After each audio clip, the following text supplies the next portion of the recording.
Good morning students. आज अपन देखने वाले हैं lecture number 3 CFL closure properties. ठीक है, इससे पहले मैंने प्रीवियस लेक्चर में आप लोगों को बताया होगा रेगुलर के जो क्लोजर प्रॉपर्टीज़ हैं या closure properties of regular language या closure properties under regular language, इस नाम से अलग अलग नाम से इसको जानते हैं। तो यहाँ पे भी अपन बोल सकते हैं कि CFL क्लोजर प्रॉपर्टीज या क्लोजर प्रॉपर्टीज ऑफ CFL या क्लोज्ड प्रॉपर्टी अंडर CFL। मतलब क्लोज प्रॉपर्टी की अपन अगर बात करें तो मेरे पास सर्टेन ऑपरेशंस रहते हैं। जैसे ऑपरेशंस की अगर बात करें तो यूनियन है, इंटरसेक्शन है, होमोमॉर्फिज्म है, क्लीन स्टार है, क्लीन क्लोजर है, पॉजिटिव क्लोजर है। ठीक है, उसके बाद आपके पास प्रोडक्ट है। ठीक है, और उसके बाद है आपका कॉम्प्लीमेंट है। ठीक है, तो ये सारे अगर मैं क्लोजर प्रॉपर्टीज़ की बात करूँ CFL की, तो क्लोजर की रिगार्डिंग यानी कि उससे अपन समझ सकते हैं कि अगर मैं CFL लैंग्वेज है, मेरे पास 2 CFL लैंग्वेज है, अगर मैं कोई सा ऑपरेशन अगर मैं अप्लाई कर रहा हूँ और वो उस ऑपरेशन में क्या बन रही है, नई लैंग्वेज जो बन के आएगी ऑपरेशन के बाद, अगर वो भी उसी तरह की सेम टाइप की अगर लैंग्वेज बन के आती है तो मैं बोल सकता हूँ कि वो पर्टिकुलर ऑपरेशन क्लोज्ड है अंडर CFL।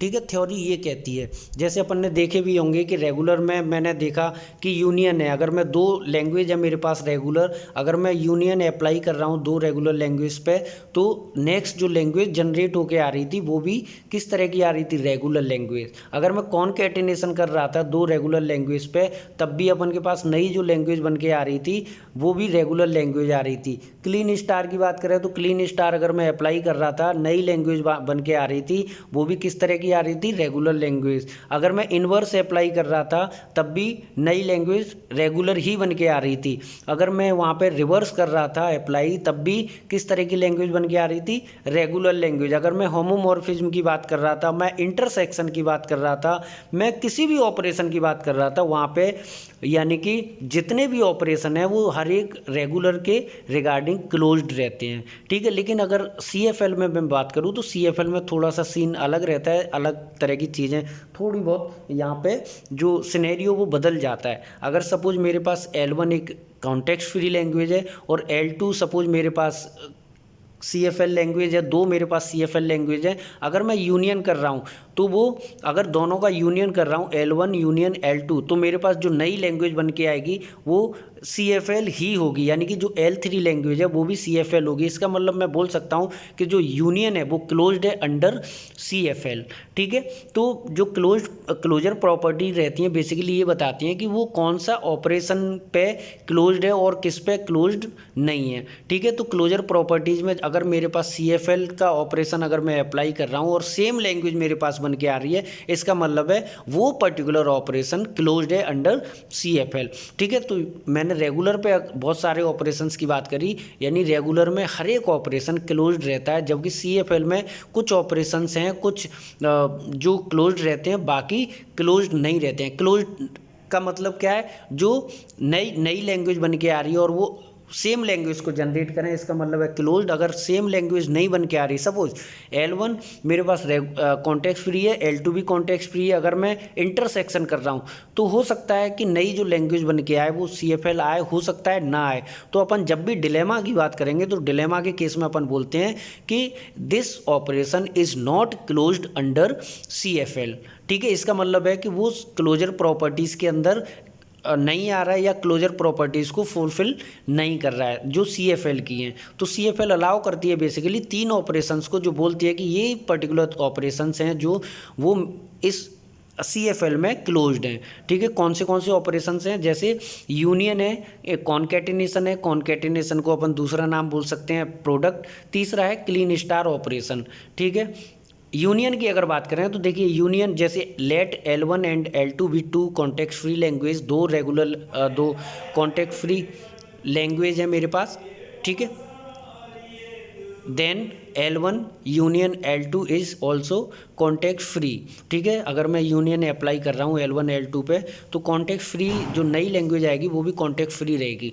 ठीक है, एग्जांपल्स की अगर बात करें, जैसे दिया है कि लेट L1 ए की पावर एन बी की पावर एन, अपन ने ऑलरेडी देख चुके हैं कि ए की पावर एन बी की पावर एन जहाँ पर डिपेंडेंसी रहती है एन की पावर एन की जो वैल्यू है वो है जीरो से बड़ी। ठीक है, तो हर एक एन की वैल्यू के लिए ये क्या रहेगा, L1 यानी कि कॉन्टेक्ट फ्री रहेगा। अब यहाँ पे डिपेंडेंसी एक्चुअल में एन जितने नंबर ऑफ ए आएंगे उतने ही नंबर ऑफ बी आएंगे। तो ये ऑलरेडी अपन देख चुके हैं कि L1 क्या है, यहाँ पे किस तरह की लैंग्वेज है, कॉन्टेक्ट फ्री। ठीक है, प्रोडक्शन रूल्स की अगर बात करें तो यहाँ पे देख रहे हैं कि S1 tends to A B slash a b, ये जो प्रोडक्शन रूल्स हैं ये a n b n language को प्रोड्यूस करेंगे या जनरेट करेंगे। L2 जो लैंग्वेज है सी की पावर एम डी की पावर एम, यहाँ पे भी डिपेंडेंसी एम की वैल्यू है is greater than equal to 0। ठीक है, तो और इसके लिए अपन के पास है C B B slash epsilon, यानी कि ये जो है ये इस तरह की लैंग्वेज को जनरेट करेंगे। फिर अपन बोल सकते हैं कि union of L1 and L2 L equal to L1 union L2, यानी कि अगर दोनों लैंग्वेज का मैंने यूनियन किया the corresponding grammar G will have the additional production S tends to S1 slash S2। दोनों प्रोडक्शन को अपन एक साथ मिला दें तो जो नई लैंग्वेज बन के आएगी वो भी अपन के पास जो L3 लैंग्वेज है वो कॉन्टेक्ट फ्री बन के आएगी। इसका मतलब है कि अपन बोल सकते हैं कि जो यूनियन ऑपरेशन है वो क्लोज्ड है अंडर CFL। कॉनकैटिनेशन की अगर बात करें तो कॉनकैटिनेशन में वही चीज़ है कि L1 L2 दो मेरे पास लैंग्वेज हैं, दोनों का अगर मैं प्रोडक्ट करना चाह रहा हूँ तो आप इस तरीके से देखेंगे L1 डॉट L2 यानी कि ए की पावर एन बी की पावर एन सी की पावर एम डी की पावर एम। ठीक है, उसके बाद है corresponding grammar G will have the additional production S tends to S1 dot S2। अगर मैं दोनों प्रोडक्शन को मैं जोड़ देता हूँ तो नई लैंग्वेज मेरे पास बन के आएगी CFL। इसका मतलब है कॉनकैटिनेशन भी क्या है, क्लोज्ड है अंडर CFL। क्लीन क्लोजर की अगर बात करें तो क्लीन क्लोजर है यहाँ पे कि if L is a context free language then L star is also contact free example context free language. Example की अगर बात करें तो L मेरे पास है ए की पावर एन बी की power N N is greater than equal to 0।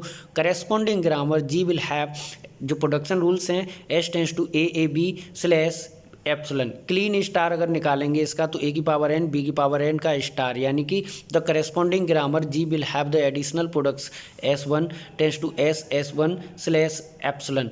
ठीक है, तो कॉन्टेक्ट फ्री लैंग्वेज की अगर ये तो जो ऑपरेशन थे जो क्लोज्ड थे, कौन से क्लोज नहीं है, जैसे context free language are not closed under intersection अगर करेंगे L1 and L2 context free है then L1 intersection L2 is not necessarily context free, मतलब हो भी सकती है और नहीं भी हो सकती है।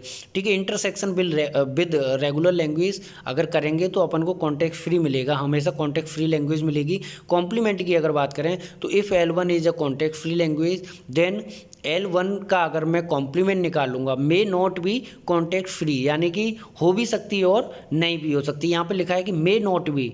ठीक है, मे नॉट बी का मतलब है कि अगर कुछ लैंग्वेज ऐसी होंगी जो अगर मैं जिनका कॉम्प्लीमेंट निकालूंगा तो वो कॉन्टेक्ट फ्री होंगी, और कुछ ऐसी जो लैंग्वेज होंगी जिनका अगर मैं कॉम्प्लीमेंट निकालना चाह रहा हूँ तो वो कॉम्प्लीमेंट नहीं होंगी।